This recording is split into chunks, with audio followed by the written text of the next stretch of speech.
What's up, America's Retirement Headquarters? This is your boy Chaz.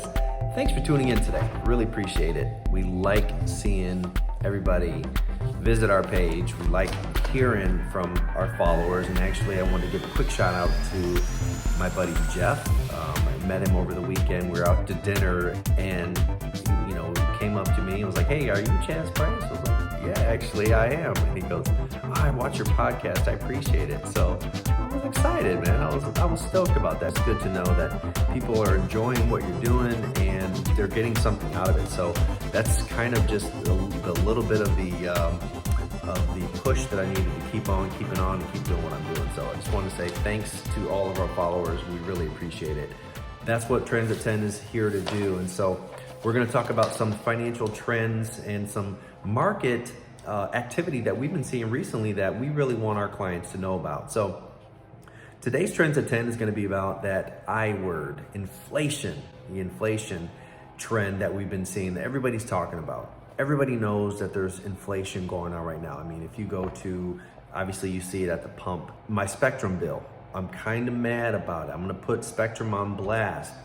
18% increase in my TV. Man, that's crazy. So I'm going to put you on blast, Spectrum. You need to take that price down. We're seeing in a lot of different industries.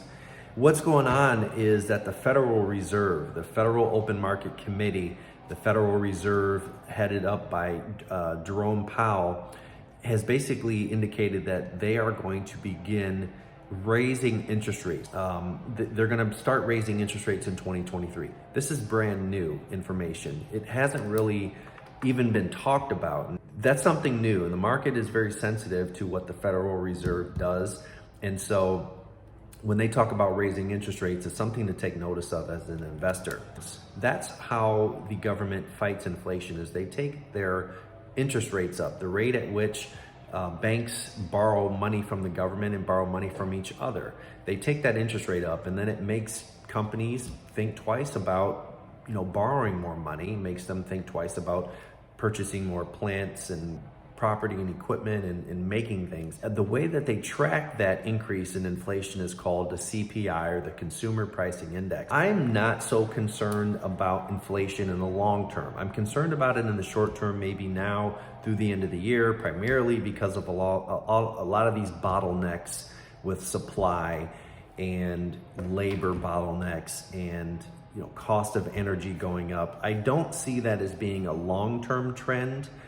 I do see that as being something kind of a thematic event related still to COVID. If you feel as though that inflation is on the rise and it's here to stay, and this Trends at 10 is going to be for you, because we're going to talk about some assets that you can own, investments that are either negatively correlated to inflation or actually profit if inflation goes up. Now, keep in mind that, again, the Federal Reserve has already set a target for inflation. It's usually around 2.5% to 3%. In order for these investments to actually benefit and to increase in value, the inflation is going to have to actually be higher than the target. We're going to have some inflation that's higher than the target of 2.5%. In addition to that, the Federal Reserve is going to have to be asleep at the wheel. What do I mean by that? Well, I mean, their policies are going to have to be ineffectual, or they're just not going to make any decisions.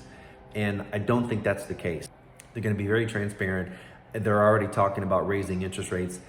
I don't think that they're going to fall asleep at the wheel. But if they do, one of the most common inflationary protection assets are what we call TIPS, Treasury Inflation Protected Securities. It's a treasury bond, a debt of the US government. And as the CPI, which we talked about, the Consumer Pricing Index, increases, as those bonds mature, you get either the inflation adjusted principal back or you get the original principal back. It just depends on whichever one's greater. Equities and stocks.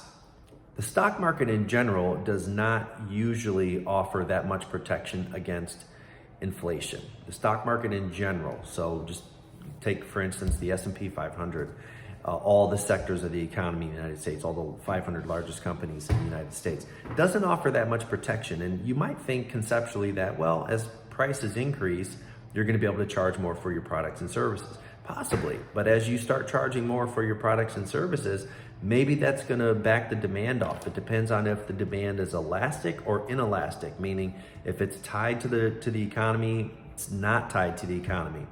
And so what we do then is we look for actual sectors of the economy, and we concentrate during inflationary times on the sectors that we feel will have the most inelastic demand. So let's take two major sectors for instance. Consumer discretion. So consumer discretion is, just as the name denotes, discretionary. You don't have to buy it. Consumer discretionary sectors of the economy would be automobile sales, entertainment, leisure, travel, textile. Their demand is very elastic, meaning it ebbs and flows with the economy. So as prices increase and household income falls as a result of those rising prices, you may see demand for some of those consumer discretionary products diminish. And then therefore, as the demand diminishes, therefore the stock price diminishes of those stocks. Conversely, or everyday essentials are the stocks where their demand is going to be very inelastic, meaning you're going to have to buy the same amount of food, beverage, household products, personal care, alcohol, tobacco. You might even benefit because of the stress level and everybody's stressed out and they're buying more alcohol and tobacco. We have a portfolio at America's Retirement Headquarters that does just that. It is only consumer staples and everyday essentials. So those are the companies that we want to own in an inflationary period of time. Not that you're not going to lose money, because again, inflation affects everybody, but we hope that the demand for those products is more inelastic during times of inflation.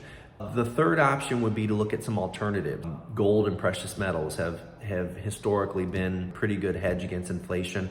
Also, monopolistic sort of companies. But I'm talking about companies that there are just either there's not a lot of them that do what they do, or they do it so well that you're going to buy it no matter what. And I'm thinking of some technology companies, some computer companies, some cell phone companies, sometimes that have these monopolistic sort of almost cult-like following that it's not going to matter whether or not their price is $1,000 or $1,500. You're probably going to still buy it. So 3 places you can look are inflation-protected securities, also known as TIPS. TIPS, while they may protect you from inflation, they don't protect you from duration risk. So if you're going to buy, you can go the Treasury inflation protector route, the TIP route. You want to buy the shorter duration TIPS. You can also purchase equities, which as a whole don't necessarily offer a lot of protection against inflation, but certain sectors of the economy, like consumer staples and everyday essentials, does offer some protection against inflation. And then you can also look for alternatives like gold and precious metals, commodities, land, lumber in some cases, that have products that have inelastic demand, that's not going to ebb and flow and move with the economy. So that's your Trends at 10 today. Appreciate everybody that tunes in. Thanks a lot, guys. I really appreciate your time. Look forward to talking to you again soon. Bye-bye.